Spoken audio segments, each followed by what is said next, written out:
రాష్ట్రంలో ఏదైనా hot topic ఉందంటే అది మల్కాజ్గిరి అసెంబ్లీ. మల్కాజ్గిరి ఎమ్మెల్యే మైనంపల్లి హనుమంతరావు ఆ పార్టీకి రాజీనామా చేసిన వెంటనే కూడా మల్కాజ్గిరిలో పొలిటికల్ హీట్ స్టార్ట్ అయిందనే చెప్పుకోవాలి. మల్కాజ్గిరిలో అప్పటి వరకు మైనంపల్లి వెంట నడిచినటువంటి బీఆర్ఎస్ నాయకులు, ముఖ్యంగా తెలంగాణ ఉద్యమకారులు అందరూ కూడా సపరేట్ గా వాళ్ళు ఒక మీటింగ్ పెట్టుకొని ఈసారి ఉద్యమకారులకే టికెట్ ఇవ్వాలని చెప్పేసి మాట్లాడుతున్నారు. 2014 నుంచి నాన్ లోకల్ ఉన్నటువంటి కనకారెడ్డికి 2014లో ఎమ్మెల్యే టికెట్ ఇచ్చారు. ఆ తర్వాత మైనంపల్లి హనుమంతరావుకి 2018లో ఇచ్చారు.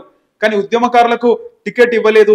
గతంలో కేసీఆర్ ఉద్యమకారుల ఇంటికి వచ్చి కూడా ఎమ్మెల్సీ పదవి ఇస్తామని చెప్పి హామీ ఇచ్చినప్పటికీ ఆ హామీ ఇప్పటి వరకు నెరవేర్చలేదు. ఇప్పటికైనా ఉద్యమకారులకు టికెట్ ఇవ్వాలని చెప్పి వాళ్ళు ఒక డిమాండ్ అయితే పెట్టడం జరిగింది. ఇక మైనంపల్లి హనుమంతరావు 2014 వరకు మెదక్ ఎమ్మెల్యేగా కొనసాగారు. ఒకసారి మైనంపల్లి హనుమంతరావు ఎన్నిసార్లు ఎమ్మెల్యే చూసుకుంటే కనుక 2008లో రామాయణపేట, మెదక్ డిస్టిక్ రామాయణపేటలో 2008లో బై ఎలక్షన్స్ వచ్చాయి. అప్పుడు ఆయన ఎమ్మెల్యేగా నిలిచినారు. అంతకు ముందు పద్మదేవేందర్ రెడ్డి అక్కడ 2004లో ఆమె ఎమ్మెల్యేగా నిలిచింది. అప్పుడు మైనంపల్లి హనుమంతరావు సతీమణి మైనంపల్లి వాణి అక్కడ నిల్చోవడం జరిగింది. ఆ తర్వాత బై ఎలక్షన్స్ లో 2008లో మైనంపల్లి హనుమంతరావు అక్కడ ఎమ్మెల్యేగా నెగ్గారు.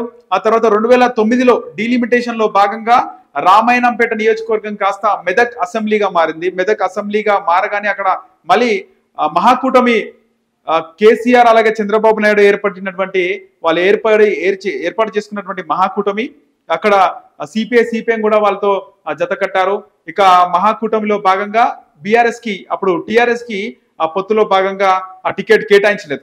అప్పుడు పద్మాదేవేందర్ రెడ్డి మైనంపల్లికి వ్యతిరేకంగా అక్కడ ఆమె పోటీ చేయడం జరిగింది. ఆ పార్టీ నుంచి సస్పెండ్ కూడా అయ్యారు. ఇక 2009లో తెలుగుదేశం పార్టీ అభ్యర్థిగా అక్కడ మెదక్ డిస్టిక్ నుంచి మెదక్ ఎమ్మెల్యేగా మైనంపల్లి హనుమంతరావు గెలుపొందారు.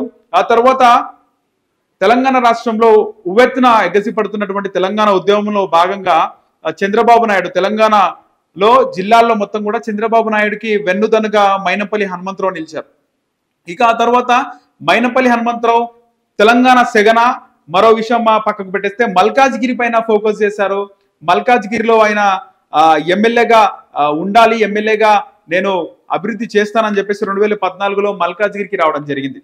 ఇక ఆ తర్వాత ఇప్పుడు ప్రజెంట్ సిచ్యువేషన్ చూసుకుంటే బీఆర్ఎస్ లో మైనంపల్లి హనుమంతరావు వెళ్ళిపోగానే క్యాండిడేట్ ఎవరు, మైనంపల్లిని ఢీ కొట్టేది ఎవరు అని చెప్పేసి ముఖ్యంగా 2 పేర్లు ప్రధానంగా తెరపైకి వస్తున్నాయి. ఒకటి మల్లారెడ్డి అల్లుడు రాజశేఖర్ రెడ్డి. మరి రాజశేఖర్ రెడ్డి గతంలో 2019లో ఆయన ఎంపీగా పోటీ చేశారు మల్కాజ్గిరి లోక్సభకు. ఆయన ఓడిపోవడం జరిగింది. రేవంత్ రెడ్డి అక్కడ మల్కాజ్గిరి ఎంపీగా గెలిచారు. ఆ తర్వాత మరో పేరు కూడా తెరపైకి వస్తుంది, మండలి రాధాకృష్ణ యాదవ్. మండలి రాధాకృష్ణ యాదవ్ ఎవరు అంటే మల్కాజ్గిరి లోకల్ క్యాండిడేట్. ఆయన చాలా రోజుల నుంచి ఒక సోషల్ వర్కర్ గా పనిచేస్తున్నారు. ఒక్కసారి ఆయన గురించి మాట్లాడుకుంటే కనుక 1991లో తెలుగుదేశం పార్టీలో నందమూరి తారక రామారావు గారి ఆధ్వర్యంలో ఆయన పార్టీలో చేరడం జరిగింది. అయితే ఇక్కడ ఒక విషయం మాట్లాడుకోవాలి. ఇప్పుడు మల్కాజ్గిరి నియోజకవర్గంలో జనరల్ సీట్ కాబట్టి అందరూ కూడా అక్కడ పోటీ చేయడానికి ఇష్టపడుతున్నారు. అందరూ ఒక హాట్ కేక్ లాగా మారిపోయింది మల్కాజ్గిరి. కానీ 2009 వరకు కూడా మల్కాజ్గిరి నియోజకవర్గం సికింద్రాబాద్ కంటోన్మెంట్ నియోజకవర్గంలో ఉంది.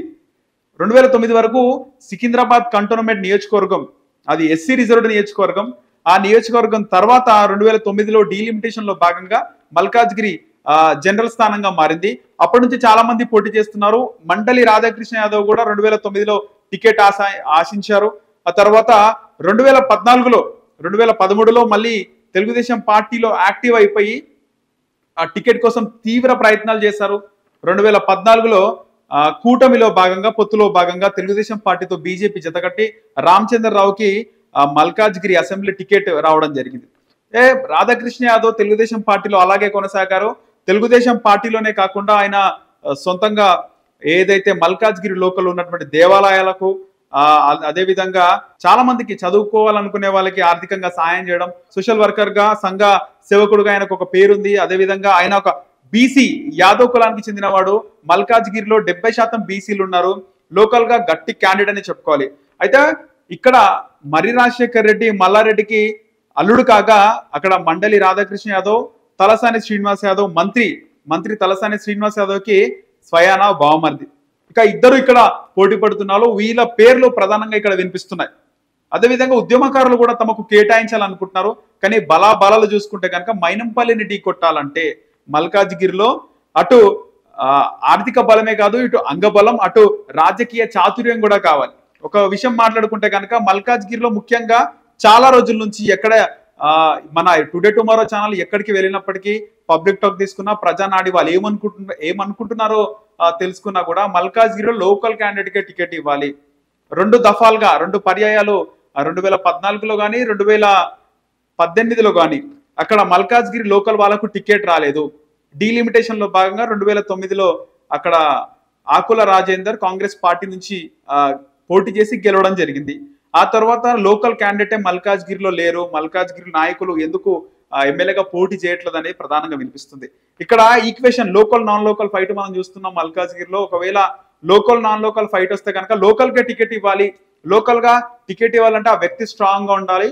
అయితే లోకల్ గా టికెట్ ఇవ్వాలి అనుకుంటే మాత్రం అది ఖచ్చితంగా మండలి రాధాకృష్ణ యాదవ్ కి అక్కడ టికెట్ ఇస్తే లోకల్ గా టఫ్ ఫైట్ ఉంటుంది.